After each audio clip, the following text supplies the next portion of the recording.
Você já se perguntou por que alguns cristãos parecem caminhar firmes, intocáveis, mesmo em meio ao caos, enquanto outros vivem caindo, desanimando, sendo destruídos por dentro?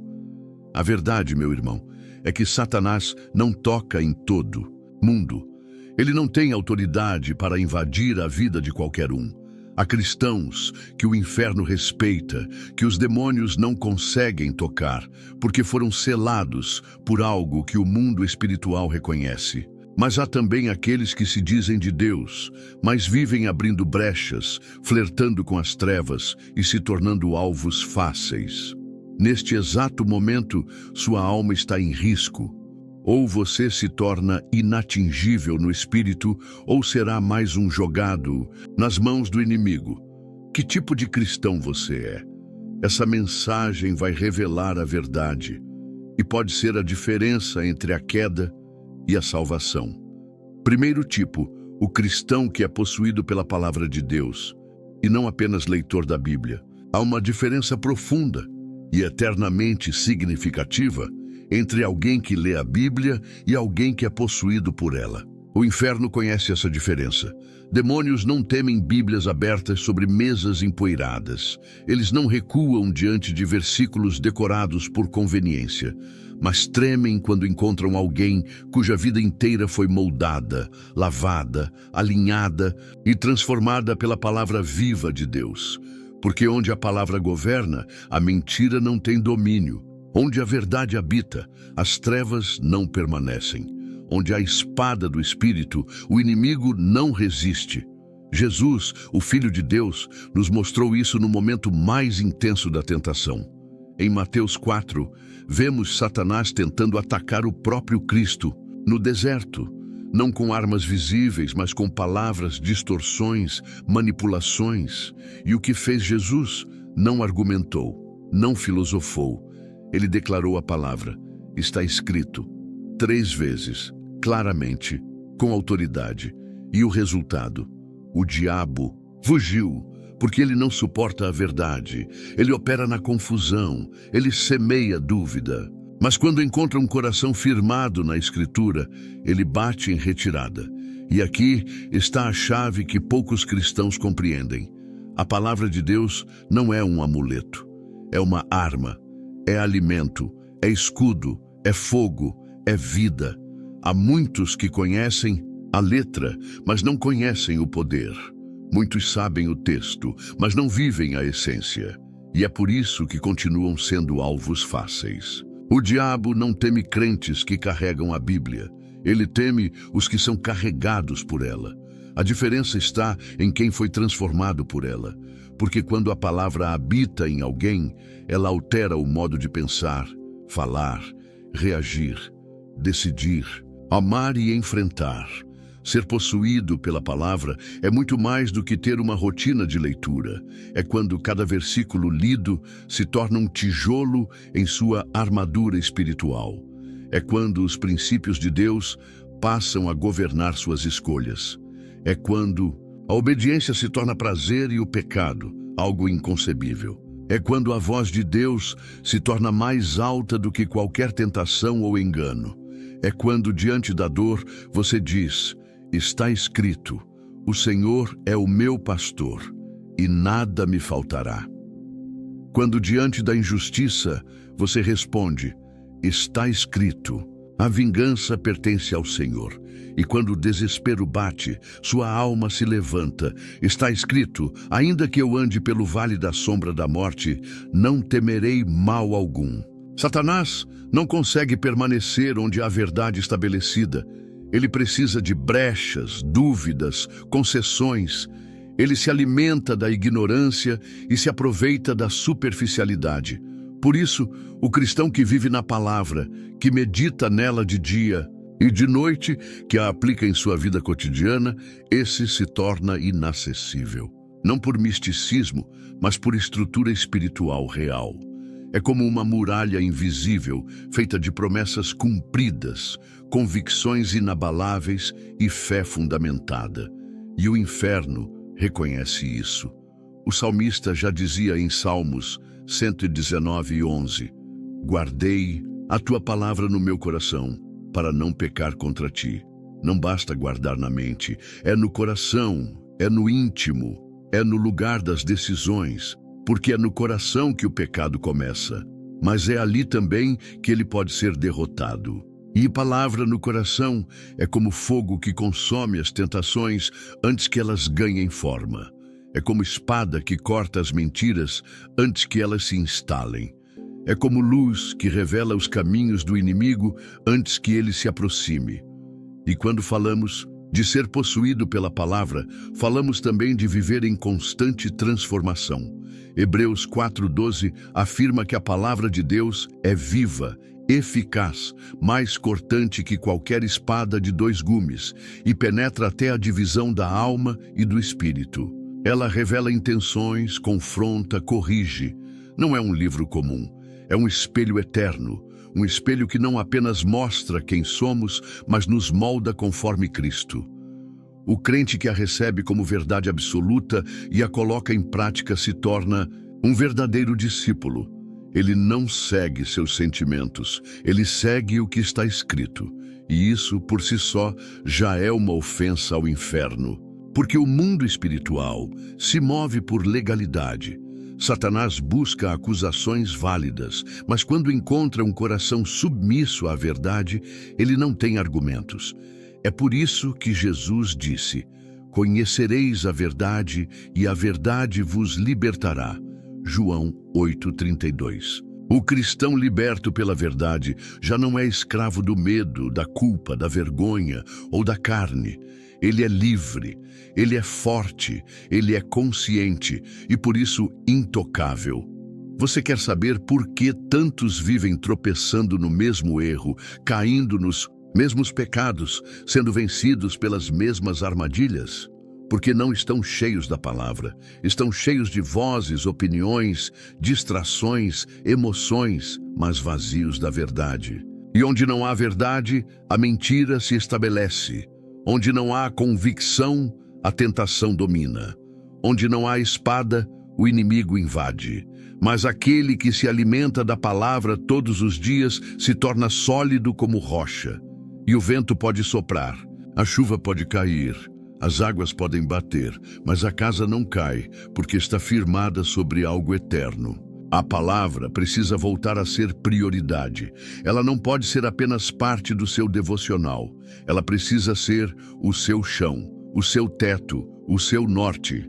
Ela deve guiar suas decisões, seus relacionamentos, seus negócios, seus pensamentos. Porque um crente sem palavra é como um soldado sem espada. É alvo fácil, é presa frágil. Mas um crente cheio da palavra é território perigoso para o diabo. Ele carrega fogo nos lábios, autoridade no espírito e firmeza na alma. E a pergunta que ecoa hoje é: o quanto da palavra habita em você? Não o quanto você lê, mas o quanto você vive.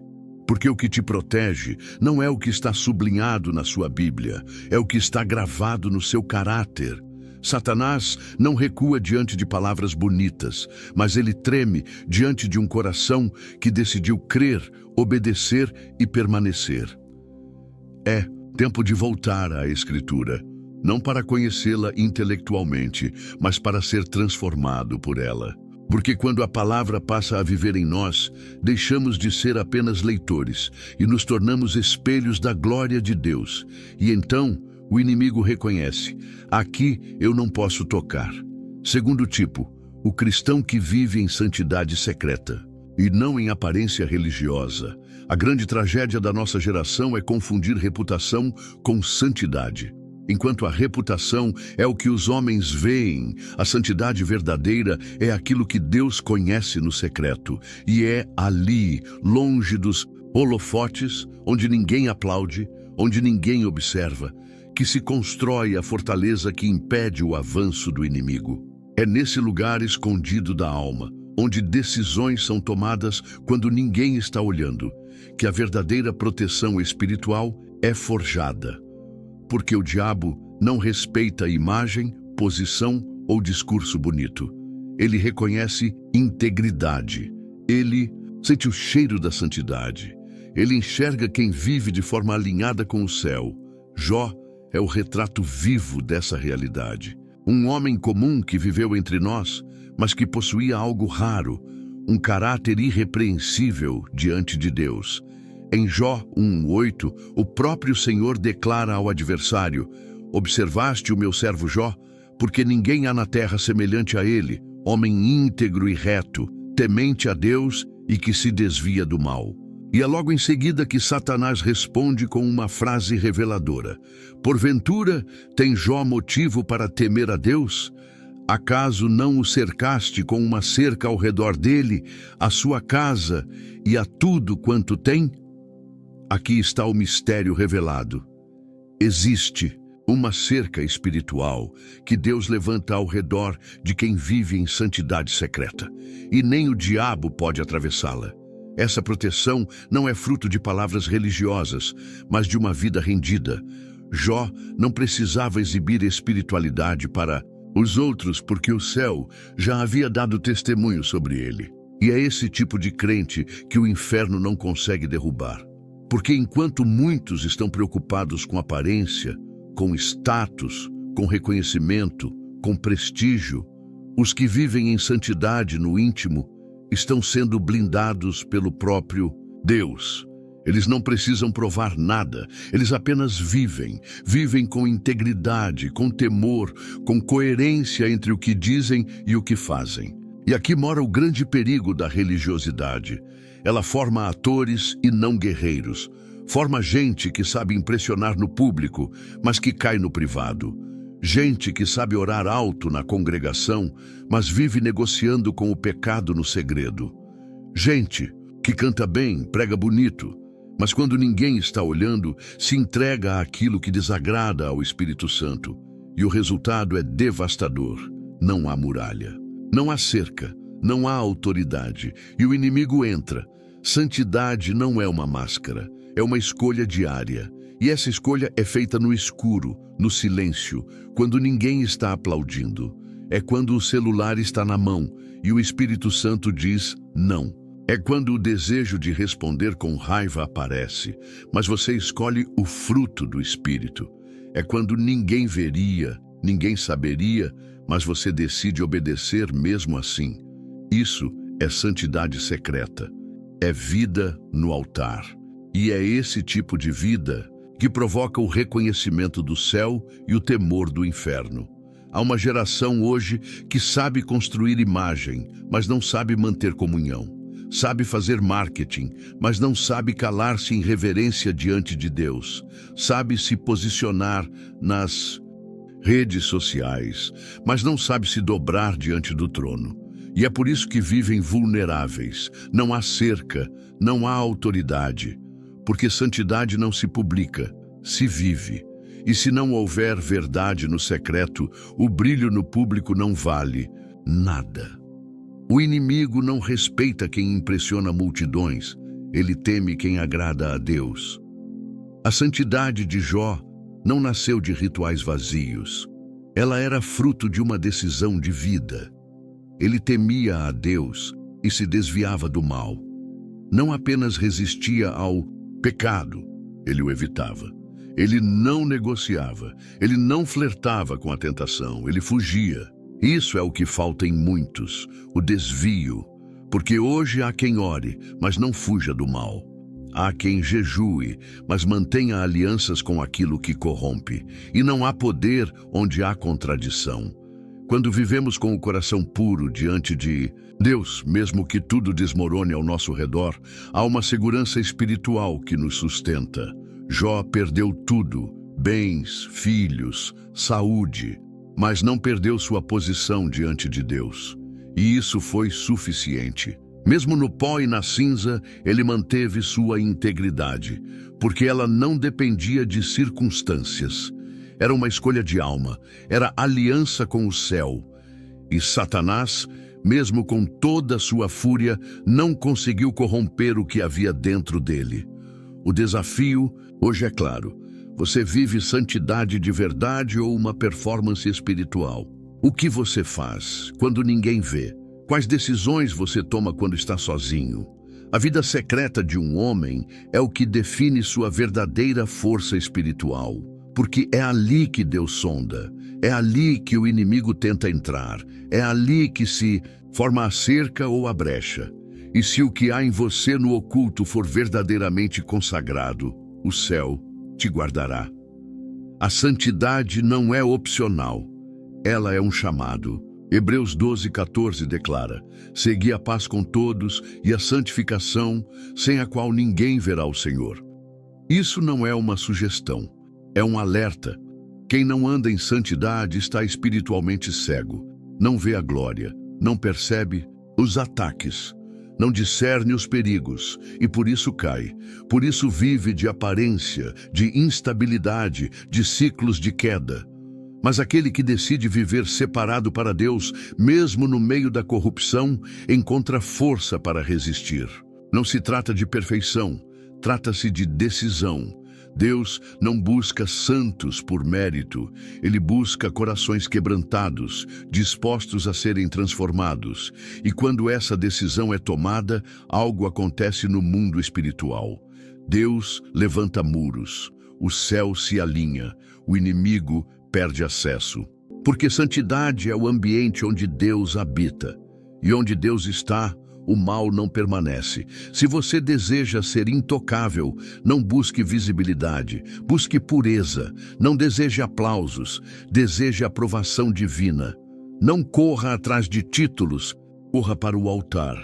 Porque é na entrega, no quebrantamento, na escolha diária pelo que é santo, que a proteção espiritual é estabelecida. E quando isso acontece, o próprio Deus diz ao inimigo: você viu o meu servo? E nesse momento você se torna inatingível. Não porque é forte, mas porque decidiu viver diante do santo. E Satanás reconhece essa marca. Terceiro tipo: o cristão que ora com autoridade. E não por obrigação religiosa, há orações que Deus ouve e há orações que o inferno teme. E estas últimas não nascem de lábios apressados ou de corações mornos, mas de almas rendidas, conscientes de sua posição espiritual e da autoridade que carregam em Cristo. O diabo não teme palavras repetidas, longas repetições ou frases bonitas. Ele treme diante de um crente que dobra os joelhos com fé viva, boca sincera e espírito inflamado pelo fogo do altar. Esse tipo de oração não apenas toca os céus, ela fere o reino das trevas e abre caminho para o agir de Deus. A oração verdadeira é mais do que dever, é arma de guerra. É na oração que batalhas invisíveis são vencidas, muralhas caem, correntes são quebradas, doenças recuam, e portas se abrem e espíritos malignos são expulsos. Mas nem toda oração carrega essa força. Só tem autoridade espiritual quem ora com retidão, com alinhamento, com fé. Tiago 5,16 declara: a oração de um justo pode muito em seus efeitos. Não é a oração de qualquer um, mas a de quem anda em comunhão com o Altíssimo. Elias, em sua humanidade, nos mostra o que um homem comum pode fazer quando está conectado com Deus. A Bíblia diz que ele era sujeito às mesmas paixões que nós, ou seja, sentia medo, cansaço, angústia. Mas quando ele orou, o céu se fechou por 3 anos e meio. E quando ele orou novamente, a chuva voltou. Ele não tinha exército, não tinha posição política, mas tinha joelhos dobrados, coração quebrantado e espírito alinhado com o trono. Um homem só em oração parou um país. E isso basta para nos fazer perguntar: que tipo de oração temos feito? Orar por costume é inofensivo ao inferno. Orar com pressa, como quem recita um dever, não move nada.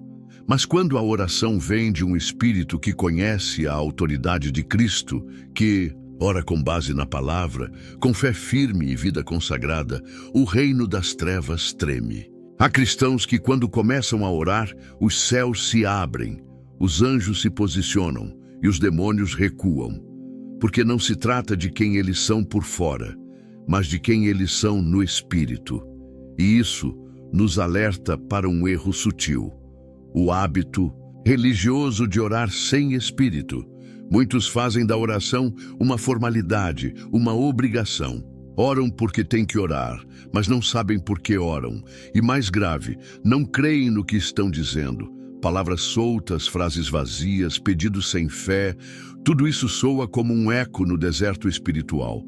Mas aquele que ora com autoridade, ora com convicção. Ele sabe quem está ouvindo e sabe também quem está resistindo. Ele ora como quem entra numa guerra, não como quem cumpre um protocolo. Ele sabe que está pisando em campo de batalha espiritual. Em 1 Reis 18, vemos Elias enfrentando os profetas de Baal.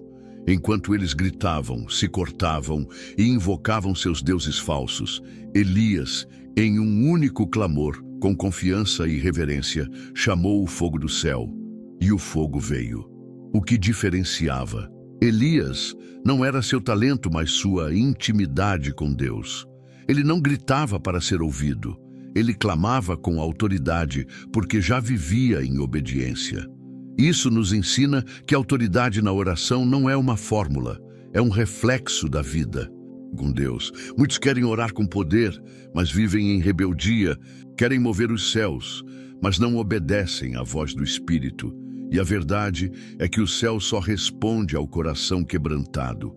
A oração com autoridade nasce da renúncia, da santidade, do arrependimento constante.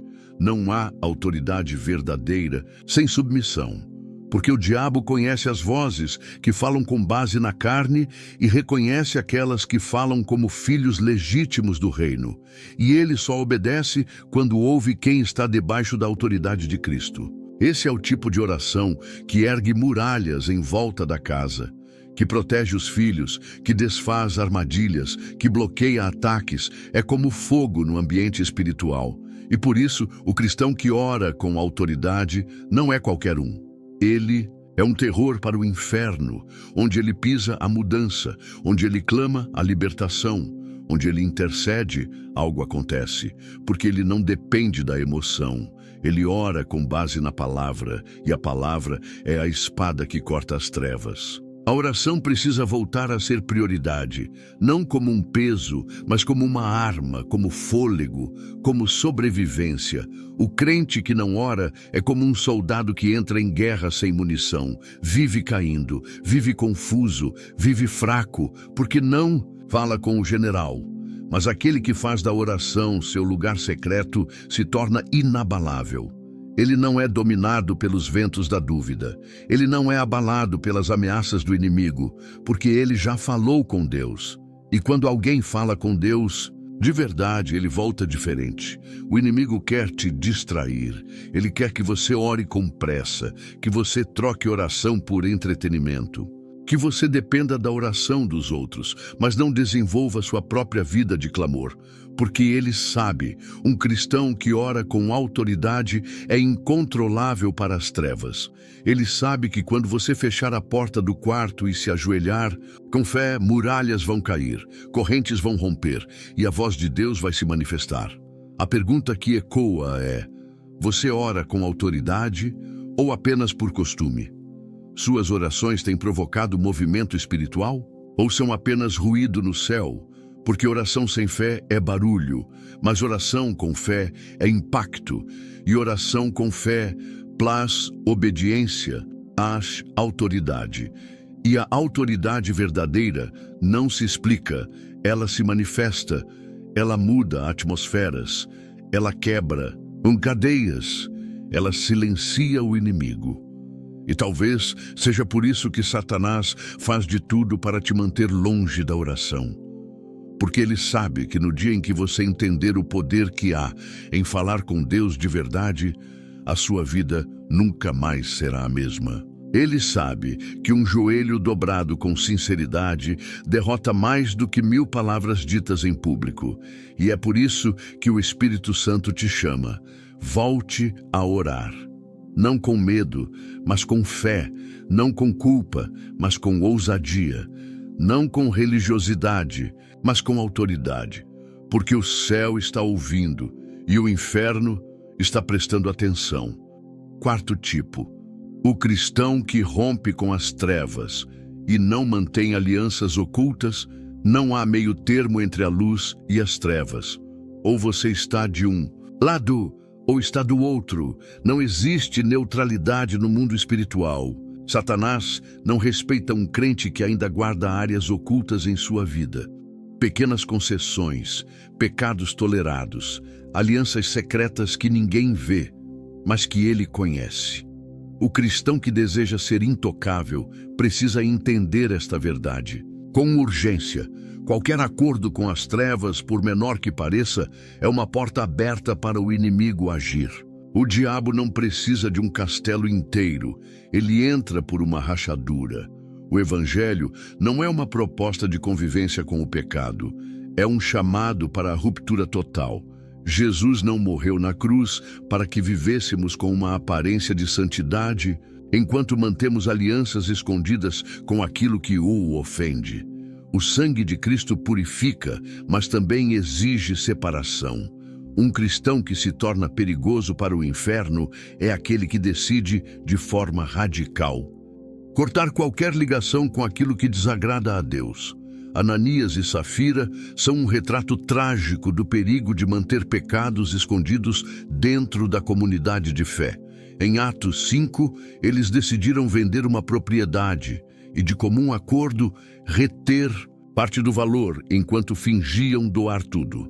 A mentira estava encoberta, ninguém saberia, mas o Espírito Santo viu. E quando Pedro confronta Ananias, ele diz: "Por que encheu Satanás o teu coração para que mentisses ao Espírito Santo?"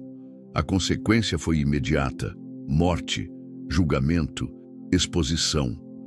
Isso nos mostra que a aliança secreta com a mentira é uma brecha fatal. O diabo não precisa que você negue a fé publicamente, ele só precisa que você esconda algo. Um relacionamento fora da vontade de Deus, um pecado acariciado na mente, um vício tolerado em silêncio, um hábito impuro cultivado no escuro. É nessas áreas secretas que ele se instala. O perigo não está apenas no que se faz, está no que se permite permanecer. E muitos vivem derrotados, sem força espiritual, sem discernimento, porque ainda não romperam com o que os conecta às trevas. Viver na luz é uma decisão diária, é escolher a transparência, a verdade, a pureza. Não significa perfeição, mas disposição de abandonar tudo aquilo que enfraquece o espírito. É por isso que Efésios 5:11 nos adverte: "E não comuniqueis com as obras infrutíferas das trevas, mas antes condenai-as." O cristão que quer ser intocável precisa se posicionar claramente. Não pode caminhar com um pé na luz e outro no mundo. Não pode dizer que ama a Deus, mas continuar alimentando hábitos que o entristecem. Há filmes, músicas, conversas, ambientes, alianças e relacionamentos que são aberturas diretas para o inimigo.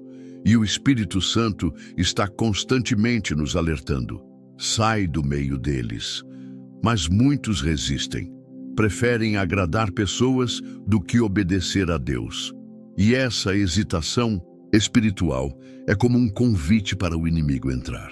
Ele entra onde há duplicidade. Ele se alimenta da indecisão, ele se fortalece no oculto. Por isso, romper com as trevas é mais do que necessário, é vital. Você não precisa anunciar ao mundo cada decisão de renúncia.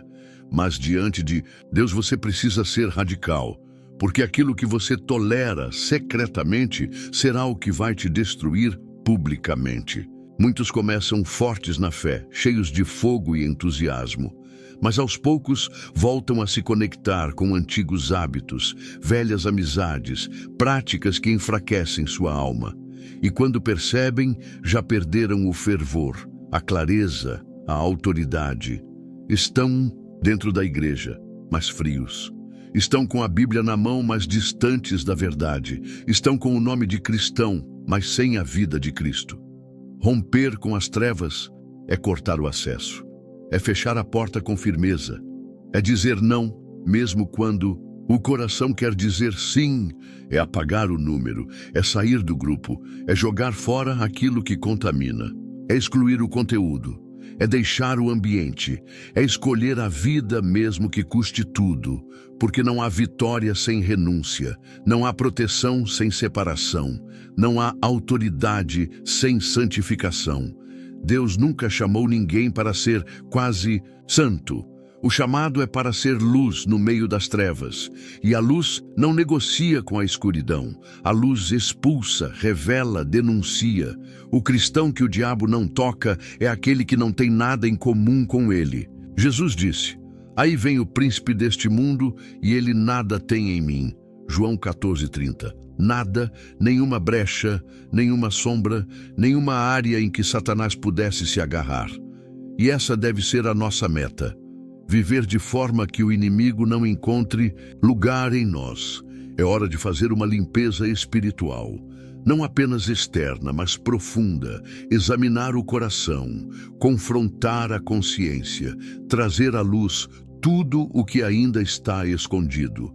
E quando isso acontece, a graça de Deus vem com poder. O arrependimento verdadeiro liberta, limpa, restaura. O sangue de Jesus ainda tem poder para apagar toda mancha. Mas a condição é clara: confissão, abandono, ruptura. Você não pode ser amigo de Deus e cúmplice das trevas. E talvez agora o Espírito esteja tocando exatamente nessa área da sua vida que você achava pequena, inofensiva.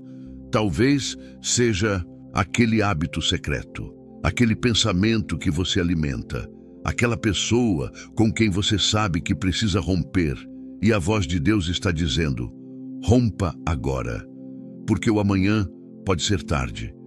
O pecado que hoje é tolerado, amanhã será uma prisão. Mas se você decidir andar na luz, mesmo com lutas, mesmo com fraquezas, Deus te guardará. Não há meio caminho para quem quer ser intocável. Não há meio arrependimento, meio compromisso, meio renúncia. Ou você rompe com as trevas, ou será dominado por elas. Mas se você decidir ainda hoje colocar tudo diante de Deus, confessar, renunciar, abandonar, então o inimigo perderá o direito que tinha sobre sua mente, suas emoções, sua casa, sua fé. E o céu te levantará com autoridade e paz. Essa é a escolha dos fortes, dos que entenderam que não dá mais para negociar com o pecado.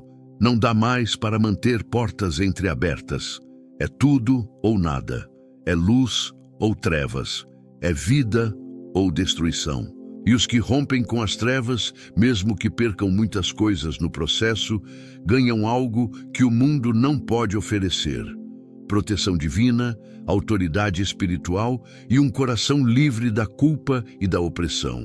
E diante disso, o diabo recua, porque ele sabe que não pode tocar onde a luz reina sem mistura. Quinto tipo: o cristão que anda em comunhão com o corpo e não vive isolado na fé. Uma das estratégias mais eficazes do inimigo sempre foi o isolamento. Ele sabe que, separado do rebanho, até mesmo a ovelha mais forte se torna vulnerável. Cristãos que se afastam da comunhão enfraquecem espiritualmente sem perceber. É um processo lento, sutil, quase imperceptível a princípio, mas mortal na essência.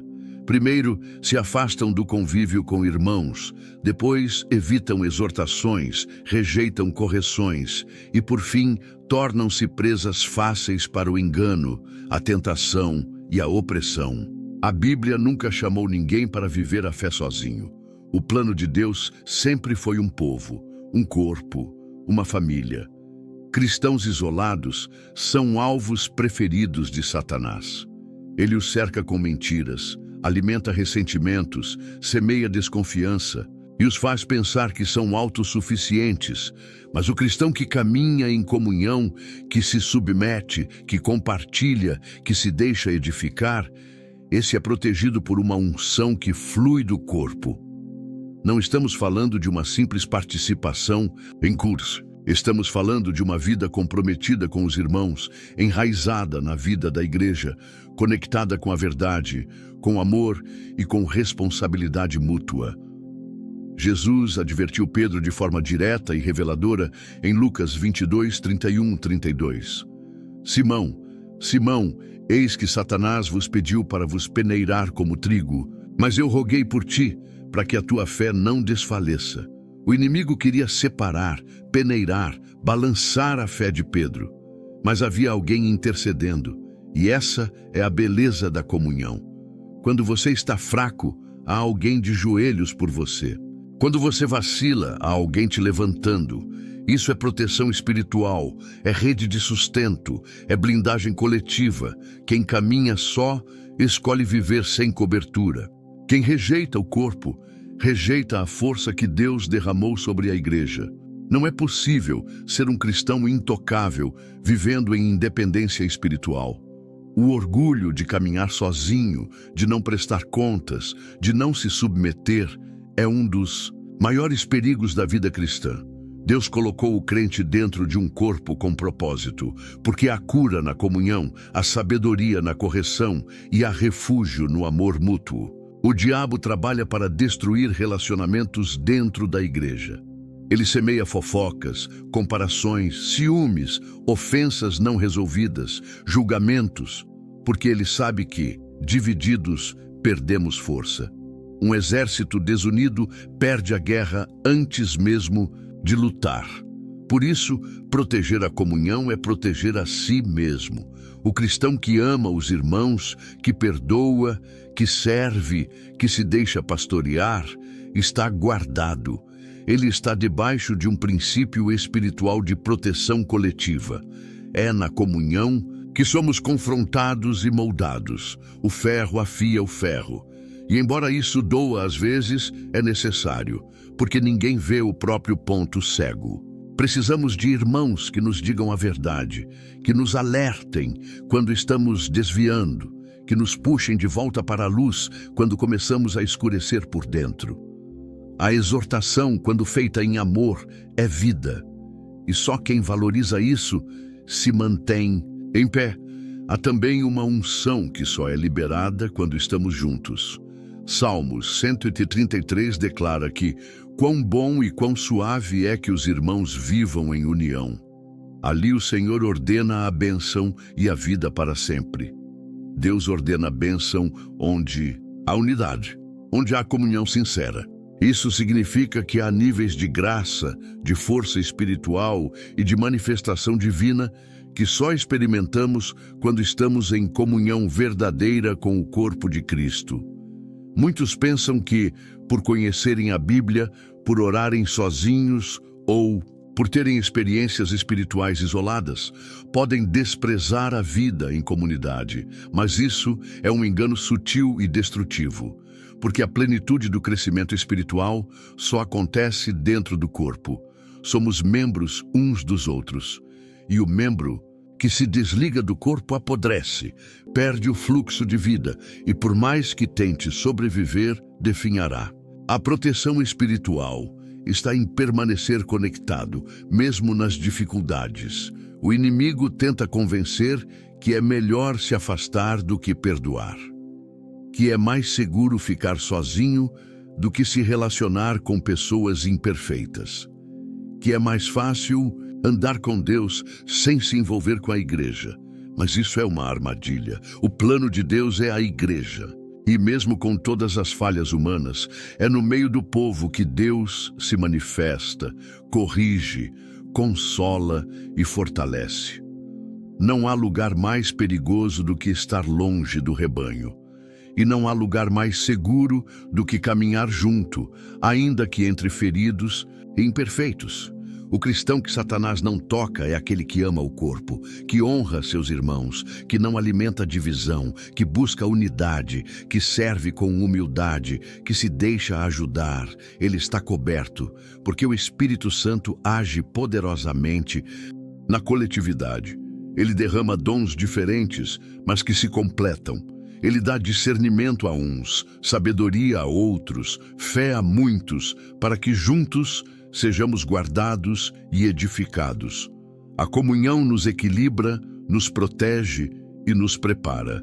Se você tem vivido isolado, desconfiado, indiferente ao corpo, essa é a hora de voltar. O isolamento não é segurança, é risco. O afastamento não é liberdade, é exposição. O orgulho espiritual de andar sozinho é o que antecede a queda. E o diabo sabe disso. Ele ataca quando você está distante, enfraquecido, sem apoio. Mas quando você está cercado, coberto, posicionado junto aos irmãos, há uma muralha espiritual ao seu redor. E mesmo quando falhar, porque todos falhamos, haverá alguém para te levantar. Mesmo quando chorar, haverá alguém para te consolar. Mesmo quando duvidar, haverá uma palavra profética que reacende sua fé. Essa é a beleza da comunhão. Ela nos cura, nos sustenta, nos mantém firmes até o fim. E o inimigo sabe que um corpo unido, saudável, cheio do espírito e do amor fraterno é indestrutível. Ele pode atacar, mas não pode penetrar. Você não foi chamado para andar sozinho. Foi chamado para ser parte de algo maior, parte do reino, parte da família de Deus. E essa escolha de permanecer ligado, mesmo quando for difícil, é o que te protegerá nas batalhas mais intensas. Porque onde há comunhão, há cobertura. E onde há cobertura, o maligno não toca. Sexto tipo: o cristão que morre para si e vive totalmente para Cristo. Não há lugar mais seguro no mundo espiritual do que estar crucificado com Cristo. Quando um homem decide morrer para si, para seus desejos, para sua glória, para sua própria vontade, ele se torna intocável na alma, porque já não vive mais por este mundo, já não busca agradar a carne, nem se curva aos aplausos dos homens, nem teme a perda, nem se alimenta da vaidade. Ele vive totalmente para Cristo e, por isso, o inimigo não encontra brechas, nem argumentos, nem acesso. Paulo declarou com autoridade em Gálatas 2:20: fui crucificado com Cristo. Assim, já não sou eu quem vive, mas Cristo vive em mim. Esse é o ápice da maturidade espiritual.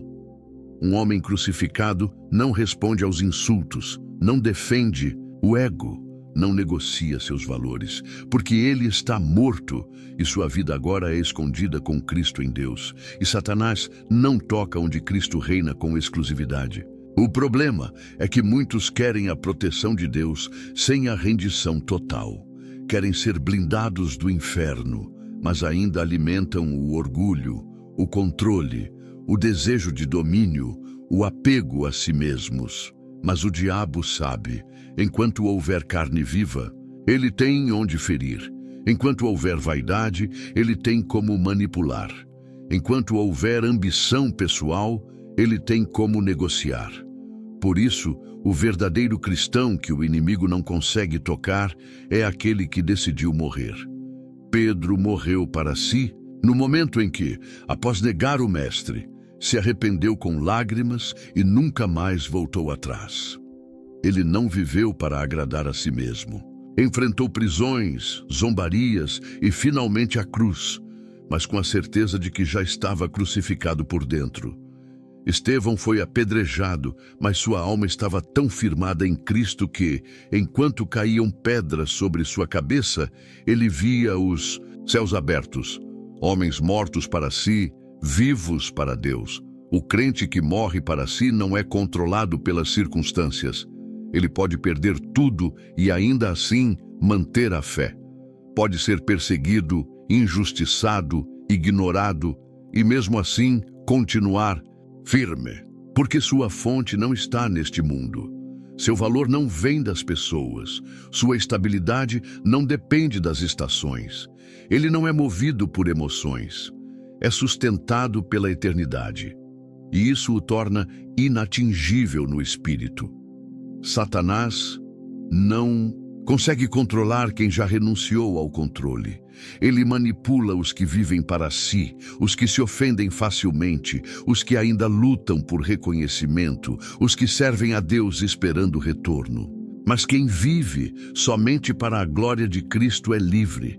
Não se desespera com perdas, nem se exalta com ganhos, porque tudo já foi entregue no altar, e o altar é o lugar onde o ego morre. Muitos vivem vulneráveis não por falta de oração, nem por ausência de conhecimento bíblico, mas porque ainda não se renderam totalmente, ainda guardam áreas reservadas, ainda querem manter o governo da própria vida e, por isso, vivem em conflito. Querem a bênção de Deus sem a cruz de Cristo. Querem autoridade espiritual sem morte do eu. Mas não há coroa sem cruz. Não há glória sem renúncia. Não há vitória sem entrega. O Espírito Santo está buscando pessoas que digam: Senhor, eu não quero mais viver por mim mesmo. Apaga os meus planos se for preciso. Quebra meus projetos. Alinha meu coração ao teu. Que não seja mais sobre mim, mas totalmente sobre ti. Essa oração é perigosa para a carne, mas é um golpe fatal contra as trevas, porque naquele instante a alma entra em um território onde o inimigo já não pode pisar. Não é um caminho fácil, é estreito. Exige negar a si mesmo, tomar a cruz e seguir Jesus todos os dias. Exige perder para ganhar, calar para vencer, abaixar para ser levantado por Deus. Mas é o único caminho onde a paz não depende das circunstâncias, onde a vitória não é medida por resultados e onde o inimigo não tem mais poder. Porque a autoridade vem da cruz. E quem se une a Cristo na cruz, reina com Ele na vida. O mundo espiritual reconhece quem já morreu. O inferno sabe que não vale a pena atacar um homem que já não se move por orgulho, por vaidade, por necessidade de controle. Porque esse homem não se abala. Ele se entrega, ele permanece, ele adora mesmo na dor, ele louva mesmo na perda. Ele ama mesmo sendo ferido, porque não vive mais para si, vive para Cristo. E isso é a essência da verdadeira blindagem espiritual.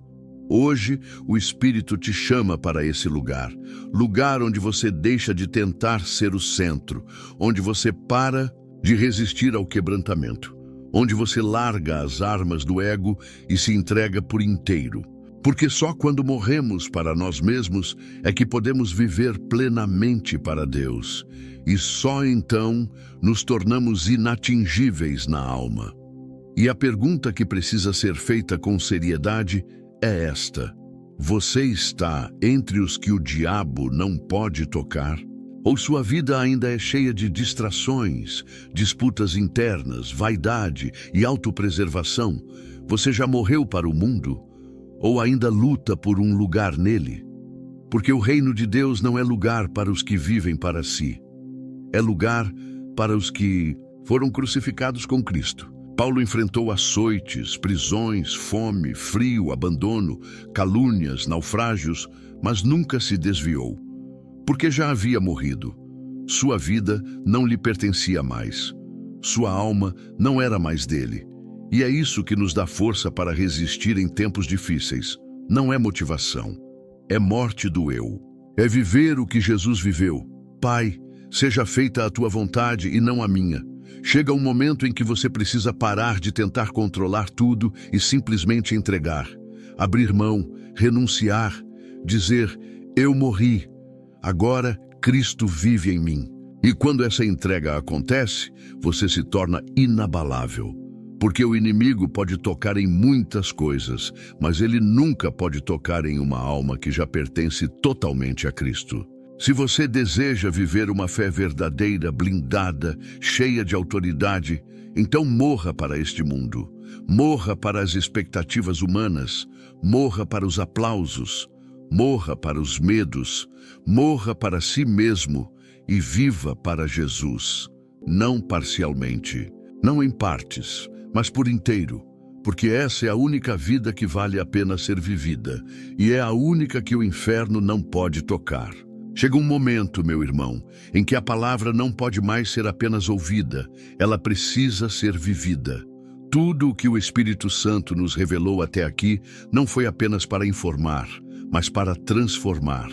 Esta mensagem não foi construída para entreter corações religiosos, mas para acordar guerreiros espirituais que estavam adormecidos. O inimigo tem tocado em muitos porque há cristãos distraídos demais, vazios demais, superficiais demais. Mas o tempo da superficialidade acabou. O tempo da neutralidade chegou ao fim.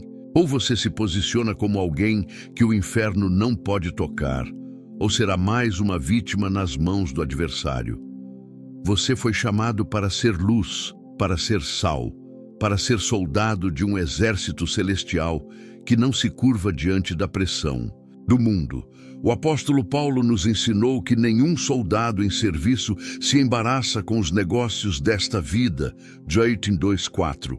Mas quantos hoje estão enredados com vaidades, com brigas inúteis, com ambições humanas, e enquanto lutam por coisas terrenas, perdem a armadura espiritual e se tornam alvos expostos diante das trevas. A verdade é dura, mas precisa.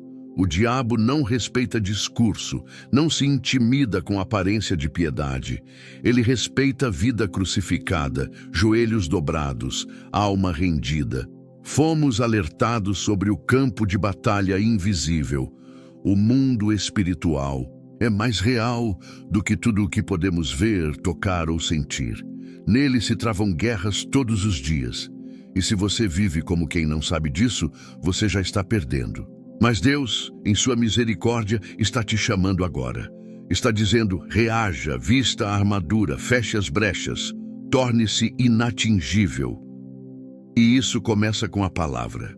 Não apenas lida, mas absorvida, digerida, transformada em carne na sua vida. Aquele que é possuído pelas Escrituras se torna uma ameaça viva ao inferno. Depois, o Senhor nos mostrou que a santidade secreta é um escudo que o inimigo não pode atravessar. Jó não era apenas íntegro diante dos homens. Ele era irrepreensível diante de Deus. Havia uma cerca ao seu redor, não por magia, mas por integridade. O que protege não é a eloquência, mas a pureza.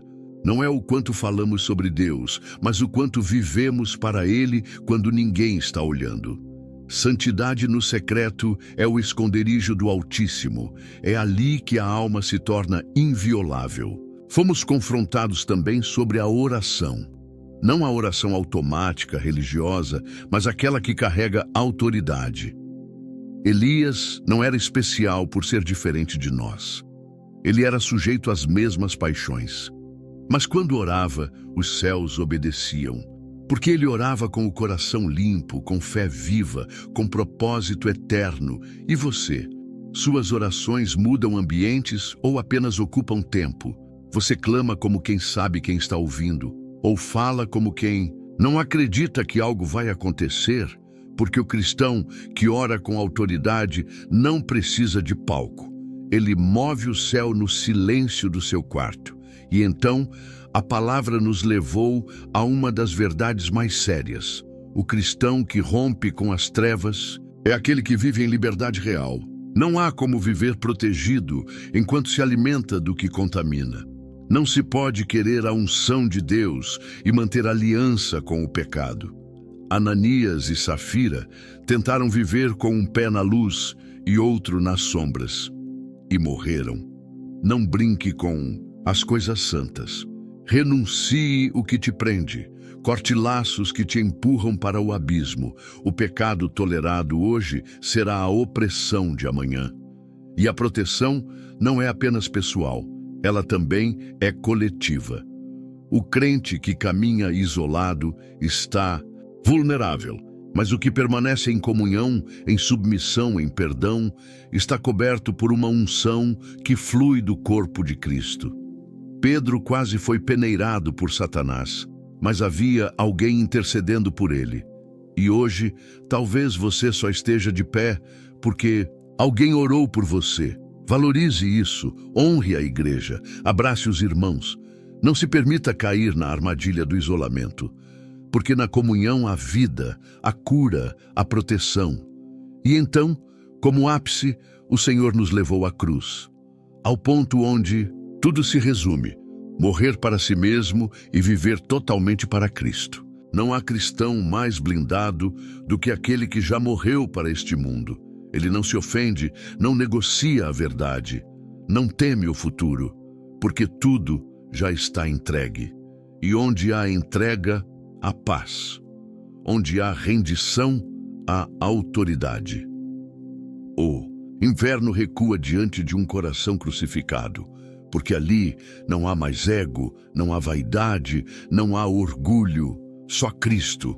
E agora, diante de tudo isso, você precisa escolher. Você seguirá como está, vulnerável, distraído, religioso, ou vai se levantar como alguém que o diabo não pode tocar? Essa mensagem não é para ser admirada, ela é para ser respondida. O céu está esperando sua decisão, e o inferno também.